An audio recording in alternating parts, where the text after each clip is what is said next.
बच्चों, हम लोग लास्ट क्लास में यंग्स डबल स्लिट एक्सपेरिमेंट पढ़ रहे थे। उसमें आज हम लोग शिफ्टिंग ऑफ फ्रिंजेस पढ़ने जा रहे हैं, लेकिन उसके पहले हमें समझना पड़ेगा ऑप्टिकल पाथ लेंथ। तो आप लिखें optical path length. Optical path length का मतलब जरा समझो क्या है। अगर हम आपसे कहें ये कोई ग्लास स्लैब है जिसका रिफ्रैक्टिव इंडेक्स म्यू है और थिकनेस इसका टी है, और कोई लाइट इस स्लैब को अगर पार करता है, ठीक है, मान लीजिए पॉइंट ए, ये पॉइंट बी, तो ए से बी तक का जो ज्योमेट्रिकल लेंथ है वो टी है।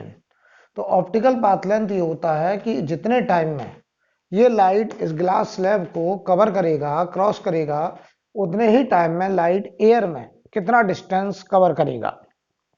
यानी the distance covered by light ray in vacuum और in air within time which is taken by light ray to cross any medium। किसी भी मीडियम को क्रॉस करने में लाइट को जितना समय लगता है उतने ही टाइम में वो एयर में कितनी डिस्टेंस चलेगा, उसे बोलेंगे हम ऑप्टिकल पाथ लेंथ। तो मतलब समझो ए से बी तक जाने का अगर हम टाइम निकालें तो टाइम ए से बी तक का होगा थिकनेस डिस्टेंस अपॉन स्पीड, और स्पीड बताओ म्यू मीडियम में हो जाएगी सी बाई म्यू, तो ये हो जाएगा म्यू टी बाई सी।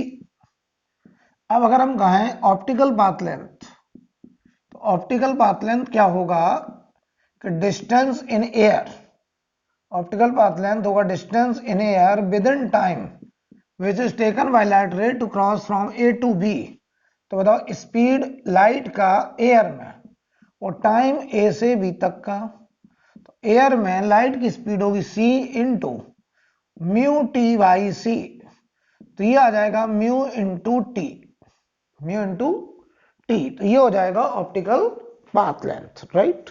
इतना नोट करिए। और अब हेडिंग डालें शिफ्टिंग ऑफ फ्रिंजेस। अब हेडिंग डालिए shifting of fringes, shifting of fringes. अब हम लोग किसी स्लिट से पास होने वाली लाइट के पाथ में अगर हम एक ग्लास स्लैब इंट्रोड्यूस कर दें, तो अगर वो ग्लास स्लैब का थिकनेस टी होगा तो उसके इक्विवेलेंट एयर में जो डिस्टेंस होगी लाइट के द्वारा कवर करी गई, जैसे ऑप्टिकल पाथ लेंथ कहेंगे, वो होगा म्यू टी, राइट। तो चलिए हेड डालें shifting of fringes. Shifting of fringes में पहला पॉइंट लिखें suppose a glass slab of thickness T, suppose a glass slab of thickness t and refractive index mu is inserted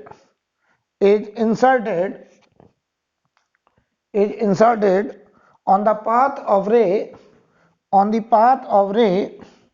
coming from S1, on the path of ray coming from S1, on the path of रे, ये S1 है slit, ये S2 है।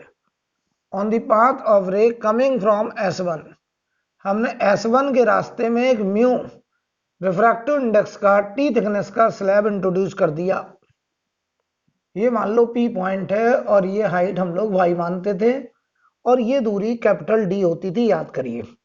तो मैं repeat कर रहा हूं, suppose a glass slab of thickness T and refractive index mu is inserted on the path of ray coming from S1, then whole pattern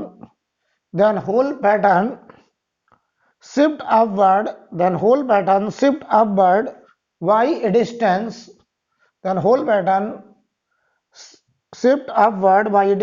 बताए पहले हम अंदर था सेंट्रल मैक्सिमा, अब वो सेंट्रल मैक्सिमा कुछ ऊपर बनेगा, पूरा पैटर्न स्क्रीन पर ऊपर की तरफ शिफ्ट कर जाएगा और वो शिफ्ट होगा mu -1 T capital D by d, इतना शिफ्ट कर जाएगा पूरा पैटर्न, राइट। अच्छा, अगर हम इसमें लगा दें नीचे वाले में तो पूरा पैटर्न नीचे शिफ्ट कर जाएगा। अभी समझाते हैं ऐसा क्यों। दूसरा पॉइंट लिखिए। तो पहले दिमाग में एक बात बैठाइए कि अगर हम किसी भी स्लिट से निकलने वाली लाइट के पाथ में कोई स्लैब इंट्रोड्यूस कर दें, मान लो हमने S1 ऊपर वाले में इंट्रोड्यूस करा, तो समझ जाइए पूरा पैटर्न ऊपर जाएगा। अगर हम नीचे वाले में स्लैब इंट्रोड्यूस करते तो पूरा पैटर्न नीचे शिफ्ट करता, राइट। दूसरा पॉइंट लिखें, the path of light wave in which slab is introduced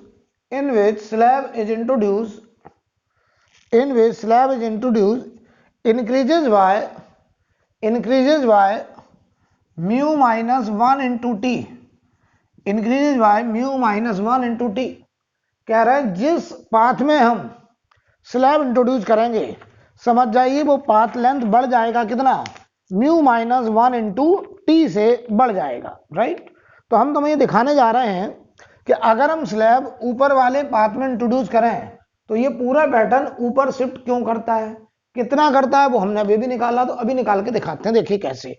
और जिस रास्ते में हम स्लैब इंट्रोड्यूस करेंगे उस रास्ते की पाथ लेंथ बढ़ जाएगी कितनी, म्यू माइनस 1 इंटू टी। तो देखिए जरा समझते हैं। अब मान लो हमसे ये कहें कि हमने स्लैब ऊपर वाले रास्ते में इंट्रोड्यूस किया, तो याद करो जरा, जो पाथ डिफरेंस होता था डेल्टा एक्स, वो होता था S2P माइनस S1P, ये होता था।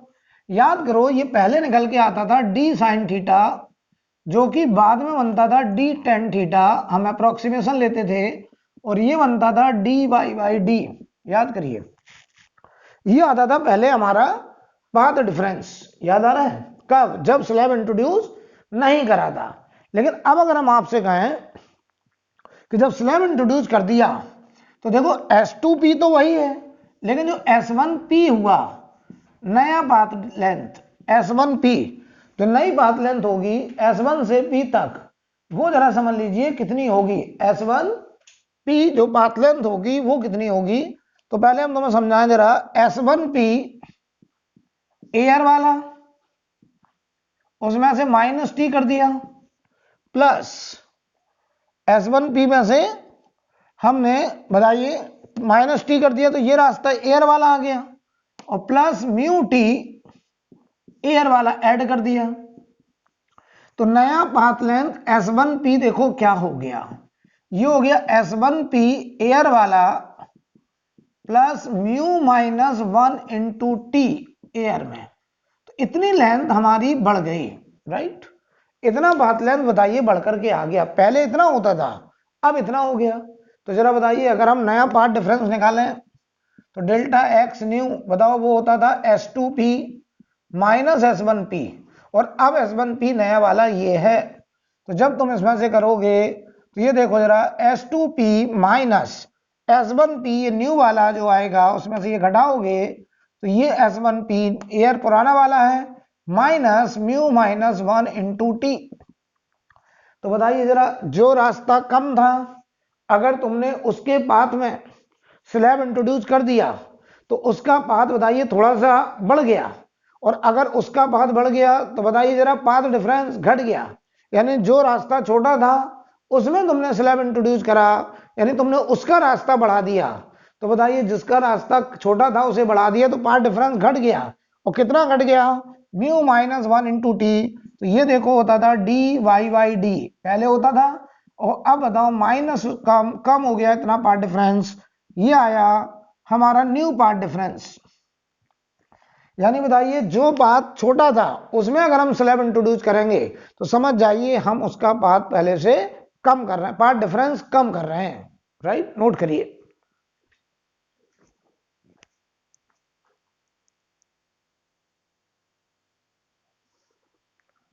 अब बताइए, तो अगर हम स्लैब को इंट्रोड्यूस उस रास्ते में कर रहे हैं जो पाथ कम था, तो समझो हमने उसका path mu minus 1 into T बढ़ा दिया, तो जो कम पाथ था उसे बढ़ा दिया, तो पाथ का डिफरेंस म्यू माइनस 1 टी घट गया, राइट।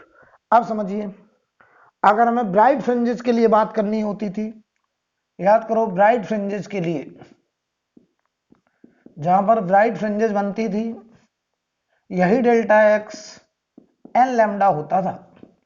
तो ये बताओ d y by d path difference घट गया, minus mu minus 1 into t बराबर एन लैम्डा, राइट। तो जरा देखिए यहां से d y by D is equal to n lambda plus mu minus 1 into T. तो y की वैल्यू आ जाएगी n lambda D Y d plus mu minus 1 T d Y d. तो बताइए ये हमारा नया पोजीशन आ गया फ्रिंजेस का। तो ये बताइए ब्राइट फ्रिंजेस की पुरानी पोजीशन थी, यानी ये पैटर्न इतना शिफ्ट कर गया। तो पूरा पैटर्न बताओ शिफ्ट कर गया, प्लस आ रहा तो ऊपर की तरफ। तो बताओ शिफ्ट कितना हो गया, और ये शिफ्ट आ गया mu minus 1 T d Y d किधर की तरफ, अपवर्ड, एरो बना देना अपवर्ड। यानी हम अगर स्लैब ऊपर वाले रास्ते में S1 के सामने लगाएंगे तो होल पैटर्न अप शिफ्ट कर जाएगा। यानी जो सेंट्रल ब्राइट पहले सेंटर में मिलता था y इक्वल टू 0 पे मिलता था, अब वो हमको mu minus 1 T d Y d पे मिलेगा, राइट। होल पैटर्न किधर की तरफ चला जाएगा, ऊपर की तरफ, राइट। यानी हम तुमसे ऐसे बोलें, अगर इसमें n को 0 रखें, n को जरा 0 रखो, n बराबर 0 रखने पर फर्स्ट ब्राइट की location v nought y nought बराबर, बताइए ये निकल के आएगा mu minus 1 T d Y d. ये आया हमारा सेंट्रल ब्राइट, जिसे कहते थे जीरो ऑर्डर ब्राइट कहते थे। अब वो सेंटर में ना बन के इतना ऊपर, अगर n को 1 रख दें तो फर्स्ट ब्राइट, तो वो बताइए जरा n को 1 रखो, लैम्डा डी वाई डी में इतना ऐड होके आया mu minus 1 T d Y d. यानी चाहे जीरो ऑर्डर ब्राइट हो, चाहे फर्स्ट ऑर्डर ब्राइट, या सेकंड ऑर्डर ब्राइट, चाहे सेकंड डार्क, पूरा पैटर्न किधर चला गया, ऊपर। कितना ऊपर चला गया, ये डिस्टेंस, ये डिस्टेंस। तो आप इसमें जरा नोट लगा के लिखिए, नोट लगा के लिखेंगे, shift is independent of, shift is independent of, shift is independent of order of fringes, shift is independent of order of fringe, shift is independent of order of fringe। क्या मतलब इसका, कि सेकंड मैक्सिमा चाहे third maxima चाहे second dark fifth dark, सबकी shifting ऊपर की तरफ बराबर बराबर होगी। तो shift is independent of order of fringes, order of fringe that is shift of zero order maxima, shift of zero order maxima is equal to shift of nth order maxima and minima, is equal to shift of nth order maxima and minima, right. दूसरा point लिखें, ये जो shift आ रहा है देखो इसमें कहीं lambda का टर्म्स नहीं है। यानी अगर हम व्हाइट लाइट इस्तेमाल करें तो वायलेट कलर की फ्रिंजेस की शिफ्टिंग, रेड कलर की फ्रिंजेस की शिफ्टिंग बराबर बराबर होगी। तो लिखें shift is independent of lambda, shift is independent of lambda, that is if white light is used, that is if white light is used, then shift of red color fringe, then shift of red color fringe is equal to shift of violet color fringe, that is shift of red color fringe equal to shift of violet color fringe। बताइए जो shift का amount है ये lambda से independent है, तो किसी भी कलर की फ्रिंज होगी बताओ सबका शिफ्टिंग ऊपर बराबर बराबर होगा, राइट। तीसरा पॉइंट लिखें, नंबर ऑफ फ्रिंज शिफ्टेड, तीसरा पॉइंट लिखें number of fringe shifted. Number of fringe shifted का मतलब समझो पहले तो, मान लो हम कहें ये पूरा अमाउंट 10 सेंटीमीटर आ रहा है, इसका मतलब पूरा पैटर्न 10 सेंटीमीटर ऊपर की तरफ खिसक गया। लेकिन उस 10 सेंटीमीटर में कौन से कलर की फ्रिंजेस ज्यादा शिफ्ट होंगी, कौन से कलर की फ्रिंजेस कम शिफ्ट होंगी। तो बताओ जिसका लैम्डा कम था उसकी fringe width lambda D Y D कम थी। तो 10 सेंटीमीटर में हम तुमसे कहें कि वायलेट कलर का फ्रिंज विड्थ 2 सेंटीमीटर का है, रेड कलर का फ्रिंज विड्थ 5 सेंटीमीटर है। तो 10 सेंटीमीटर में रेड कलर की केवल 2 फ्रिंज आएंगी और वायलेट कलर की 5 फ्रिंजेज आएंगी। तो अगर पूरा पैटर्न 10 सेंटीमीटर खिसका तो उस 10 सेंटीमीटर में नंबर ऑफ फ्रिंजेस रेड की केवल 2 ही और वायलेट की 5 शिफ्ट हो गई। तो हम वही निकालना चाहते हैं कि नंबर ऑफ फ्रिंजेस किस कलर की ज्यादा शिफ्ट होंगी और किसका नंबर ऑफ फ्रिंजेस किस कलर का कम शिफ्ट होगा। तो number of fringe shifted equal to होगा total shift upon fringe width W। तो टोटल शिफ्ट था mu minus 1 T D by D और W था लैम्डा डी बाई डी। तो यहां से D से D कट जाएगा, तो यहां से देखिए जरा, ये हमारा आ रहा है और ये स्मॉल d भी कट गया, तो mu minus 1 T by lambda. तो बताओ जरा, ये आया नंबर ऑफ फ्रिंज शिफ्टेड।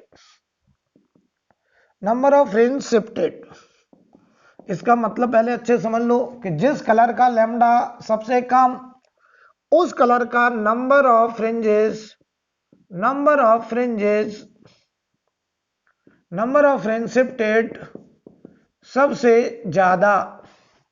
मैं फिर से रिपीट कर रहा हूं कि मान लो हमने कहा कि पूरा पैटर्न, मान लो हम आपसे कहें कि पूरा पैटर्न 10 सेंटीमीटर ऊपर चला गया, तो बताओ पूरा पैटर्न ही इंटरफेरेंस पैटर्न ऊपर 10 सेंटीमीटर अगर खिसका, तो हम आपसे कहेंगे कि मान लो रेड कलर की फ्रिंज विड्थ है 5 सेंटीमीटर की, वायलेट कलर की फ्रिंज विड्थ है 2 सेंटीमीटर की। तो बताओ 10 सेंटीमीटर में वायलेट कलर की 2-2 सेंटीमीटर की 5 फ्रिंजेस ऊपर चली जाएंगी और उस 10 सेंटीमीटर में रेड कलर की 5-5 सेंटीमीटर की केवल 2 फ्रिंजेस ही तो शिफ्ट होंगी। तो नंबर ऑफ फ्रिंजेस उस शिफ्टिंग के अंदर सबसे ज्यादा उस कलर की होंगी जो वायलेट कलर है, जिसका लैम्डा सबसे छोटा है, राइट। अब मान लो हम आपसे कहें कि स्लैब हम नीचे वाले स्लिट के सामने इंट्रोड्यूस करें, तो केस 2 लिखें,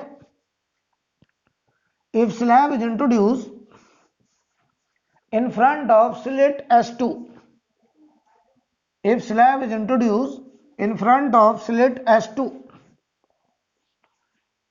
और या ऐसे लिख सकते हैं, और slab is introduce in the path of light which is coming from slit S2, कह रहा है स्लिट S2 से आने वाली लाइट के पाथ में अगर हम एक स्लैब इंट्रोड्यूस कर दें, तो समझिएगा जरा बेटा, यहां पर कुछ ऐसी बात है, ये S1 था, ये S2 था, ये S1P था, ये S2P था। बताओ S2P ऑलरेडी बड़ा था और हमने S2 के सामने अगर स्लिट लगाया, तो हमने बताओ जो बड़ा पाथ है उस पाथ को हमने और बढ़ा दिया, यानी जो बड़ा पाथ है हमने उस पाथ को और बढ़ा दिया, राइट। तो बताओ अब जो डेल्टा x आएगा वो पता क्या होगा, S2P माइनस S1P। और अब ये S2P या तो नया वाला लिखो या फिर इसको ऐसे लिख दो, S2P पुराना वाला माइनस S1B प्लस, बताओ जो ज्यादा है उसी को तुमने और बड़ा कर दिया तो पाथ डिफरेंस और बढ़ गया। तो प्लस का कितना बढ़ता था, म्यू माइनस 1 इंटू टी, तो पाथ डिफरेंस इतना बढ़ गया।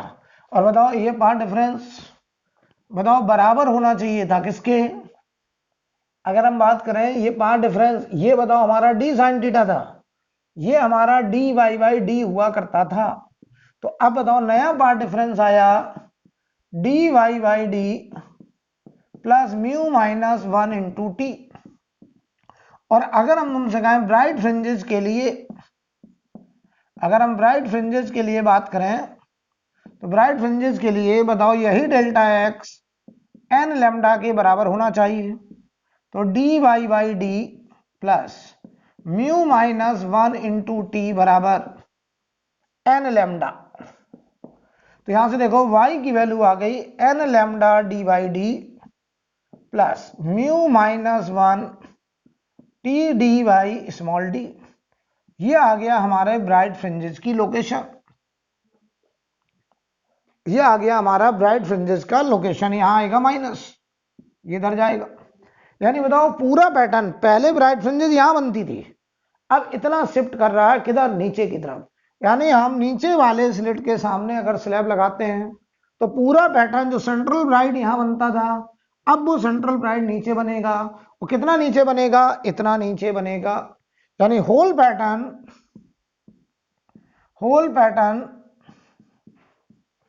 Shift downward, whole pattern shift downward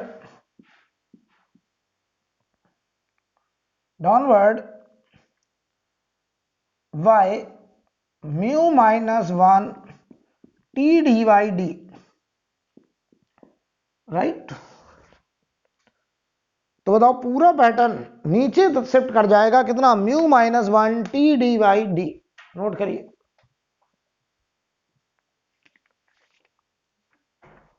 right. कोई प्रॉब्लम? अब मान लो ऐसा हो जाए कि हम दोनों ही स्लिट के सामने एक एक स्लैब इंट्रोड्यूस कर दें, ठीक। तो ये किधर पैटर्न को शिफ्ट करना चाहेगा? ऊपर की तरफ। ये किधर शिफ्ट करना चाहेगा? नीचे की तरफ। अब कैसे डिसाइड होगा कि पूरा पैटर्न ऊपर जाएगा कि नीचे जाएगा? तो देखिए जरा,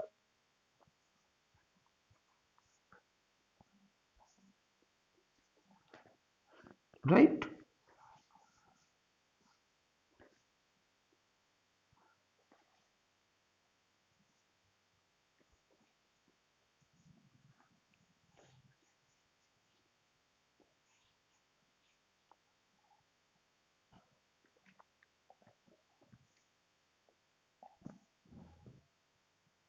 हम आपसे कहें कि मान लो ऐसा हो जाए,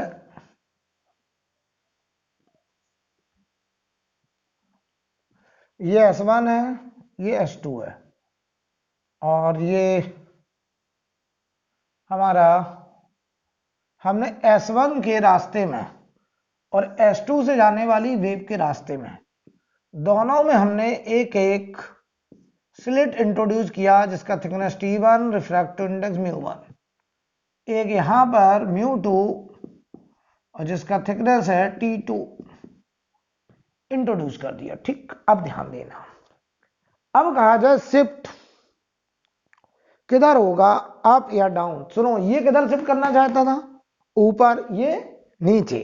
तो अगर ऐसा हो गया μ1 minus 1 T1 D by D is greater than μ1 minus 1 T2 D by D, इसका मतलब समझे, ये डी बाई डी तो हट सकता है, तो चाहो तो आप इसको ऐसे बोल दो कि अगर ऐसा हुआ μ1 minus 1 T1 is greater than μ2 minus 1 T2, अगर ऐसा है तो हम कह सकते हैं होल पैटर्न शिफ्ट अपवर्ड। पूरा पैटर्न किधर जाएगा? अप जाएगा। तो हम बोल सकते हैं देन होल फ्रिंज पैटर्न,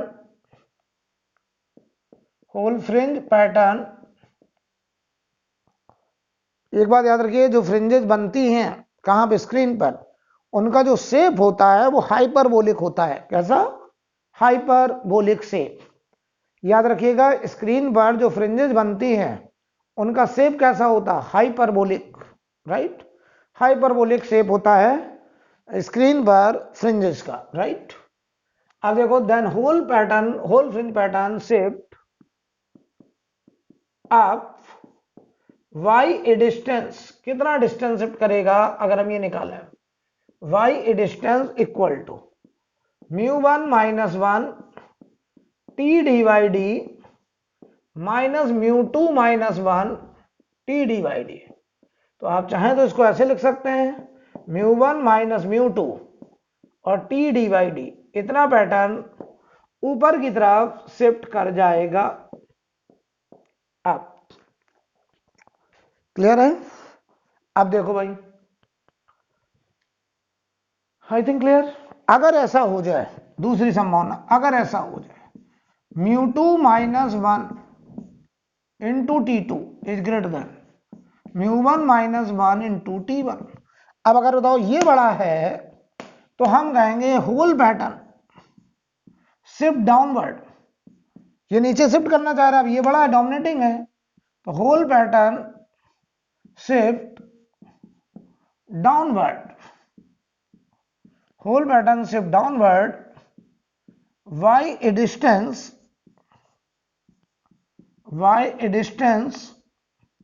और ये डिस्टेंस होगी μ2 माइनस μ1। और यहां पर देखिए हमने थोड़ा सा मिस्टेक कर ही दिया है, ये हमारा T1 होगा और ये बेटा T2 होगा, तो इसको ऐसे लिखना ठीक नहीं, ऐसे ही रहेगा। T1 T2 अलग अलग थिकनेस है इसलिए, ठीक, अगर बराबर होते तब वो हो जाता। तो बताओ ये देखो ये आएगा कितना शिफ्ट करेगा, तो μ2 minus 1 T2 D by d minus μ1 minus 1 T1 D by d, इतना शिफ्ट करेगा किधर की तरफ, डाउनवर्ड। लेकिन अगर ऐसा हो जाए μ1 minus 1 T1 is equal to μ2 minus 1 into T2, अगर just equal to, then whole pattern remains stationary, then whole pattern remains stationary, then whole pattern remains stationary, that is will not shift up or down, will not shift up or down। तो वो pattern ना तो ऊपर जाएगा ना नीचे जाएगा, वो स्टेशनरी रहेगा, ठीक है, नोट करिए। और एक सवाल करेंगे,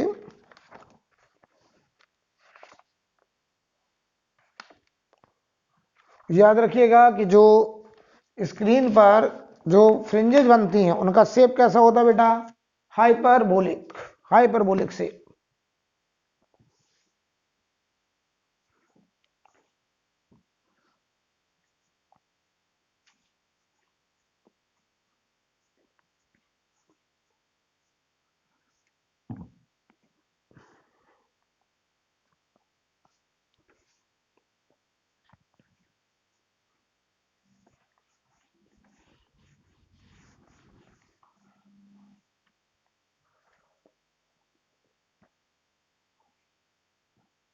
ठीक है, सवाल लिखें, इन बाई डी ऐसी, क्वेश्चन लिखें, इन बाई डी ऐसी, इन बाई डी ऐसी find thickness of glass slab, find thickness of glass slab, bracket में लिख लो mu equal to 1.5, find thickness of glass slab, bracket में mu equal to 1.5, which should be placed, which should be placed before the slit S1, which should be placed before the slit S1, so that central maxima, so that central maxima lie at a point, so that central maxima lie at a point where fifth bright fringe, where fifth bright fringe was lying earlier, was lying earlier। मैं repeat कर रहा हूं, so that central maxima lie at a point where fifth bright fringe was lying earlier, was lying earlier, right। Bracket में लिखो wavelength of light, wavelength of light used is 5000 angstrom. Light की wavelength कितनी है, 5000 angstrom. जरा एक बार बताइए, अगर हम स्लिट S1 के सामने कोई स्लैब इंट्रोड्यूस करेंगे तो पूरा पैटर्न कहां जाएगा, ऊपर। तो बताओ जो शिफ्ट होता था वो होता था mu minus 1 T D by D, ये ऊपर जा रहा है और इसको जाना कितना ऊपर है, तो जो स्क्रीन का सेंट्रल मैक्सिमा था बताओ वो वहां पहुंच गया जहां पे पहले फिफ्थ ब्राइट फ्रिंज बनती थी। तो बताओ जब मैं तुमसे सकूं, जब हम स्लिट नहीं लगाते थे, ऐसे जब हम कोई स्लिट नहीं लगाते थे, तो बताइए अब हमें स्क्रीन पर ये सेंट्रल ब्राइट होता था और यहां पे होता था फिफ्थ ब्राइट फ्रिंज और ये गैप होता था 5 lambda D by D, fifth bright fringe की लोकेशन। अब कह रहे हैं हमसे कि अगर हम S1 के सामने एक स्लिट इंट्रोड्यूस कर दें, S1 स्लिट के सामने एक स्लैब इंट्रोड्यूस कर दें, तो अब हमारा जो सेंट्रल मैक्सिमा है अब वो यहां मिल रहा है जहां पहले फिफ्थ ब्राइट फ्रिंज होता था।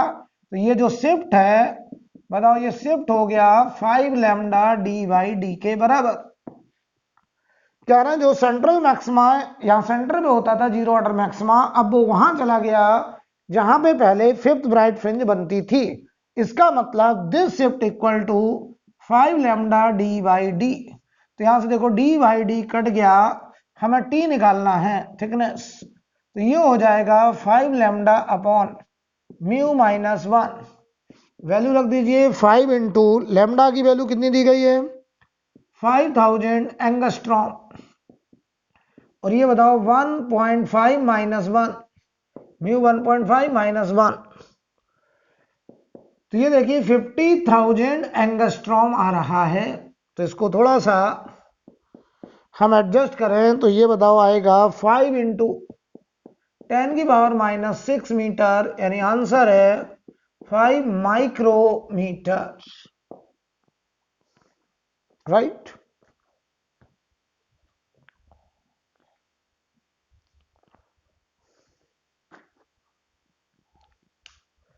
Any doubt? तो बेटा यहां पर ये यंग्स डबल स्लिट एक्सपेरिमेंट पूरा खत्म होता है। इसके बाद हम लोग अगली क्लास में पढ़ेंगे डिफ्रैक्शन। वेव ऑप्टिक्स में अगली क्लास में लोग डिफ्रैक्शन, उसके बाद पोलराइजेशन ऑफ लाइट, ठीक है।